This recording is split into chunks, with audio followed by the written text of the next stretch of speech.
პავლე მოციქულის წიგნი რომელთა მიმართ თავი მე-13.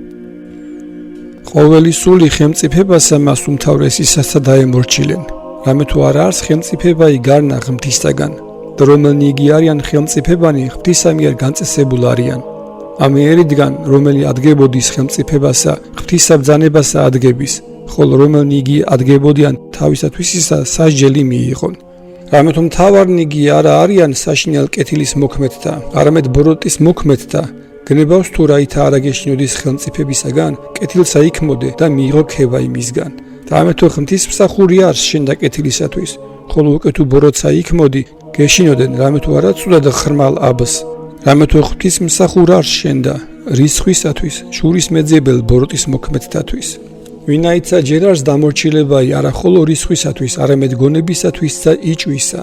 ამისთვის ხარკსაცა მისცემდით, რამე თუ მსახურნი ღმრთისანი არიან. ამისთვისსა მოღვაწებასა განკრძალულ არიან. მისცემდით უკვე ყოველთა თანანადებსა, სახარკოსა ხარკი, საზვერესა ზვერი, საშინელსა შიში, პატივსა პატივი.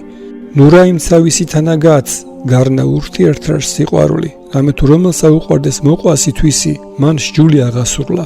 ვითარმედ არა იმრუშო, არა კაცკლა, არა იპარო, არა გული გითქმიდეს და სხვაი თუ რაიმე მცნებაი არს, ამითვე სიტყვით აღესრულების, ვითარმედ შეიყვარო მოყვასი შენი, ვითარცა თავით ვისი. სიყვარულმან მოყვასა თვისსა ბოროტი არა უყვის. აღმასრულებელის ჯულისაი სიყვარული არს. და ესე უწყოდეთ ჟამი რამე თუ აწვი არს ჟამი განღვიძება და ჩვენ და ძილისაგან. აწუმახლობელეს არს ჩვენ და ცხოვრება ოდესღა ესე გურწმენა. ღამე იგი განგვეშორა და დღე შემოგვეახლა. განვიშორნეთ უკვე საქმენი ბნელისანი და შევიმოსოთ საჭურველი ნათლისაი. და ვითარცა დღესა შინა შვენიერად ვიდოდეთ, ნუ სიმღერითა და მთვრალობითა, ნუ საწოლითა და ბილწებითა, ნუ ხდომითა და შურითა, არამედ შეიმოსეთ უფალი იესო ქრისტე და ხორცთა ზრახვასა ნუ ყოფთ გულის სათქმელ.